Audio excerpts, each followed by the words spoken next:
ઊંટ પર નજર રાખતા રાખતા પેલા સૈનિકોની પણ આંખો ભારે થઈ ગઈ અને એક પછી એક બઘા ઊંઘમાં તણાઈ ગયા. અને પછી તો યોગ્ય સમય જોઈને ખાપરો અને ઝવેરી આખો ઊંટ ઉપાડી પોતાના ઘરના પોયરામાં લઈ ગયા.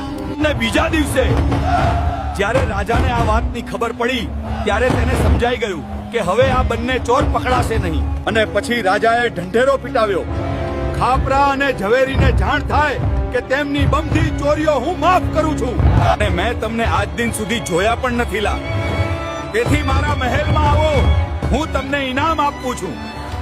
એટલે ખાપરા અને ઝવેરી ફરી મહાકાળી માતા પાસે ગયા અને વિનંતી કરી, હે માડી, મોહમ્મદ શાહ બેગડાએ અમને પોતાના રાજ્યમાં તેડાવ્યા છે. હે માડી, જો તું રજા આપતી હોય તો અમે બંને રાજાના મહેલમાં જવા તૈયાર છીએ.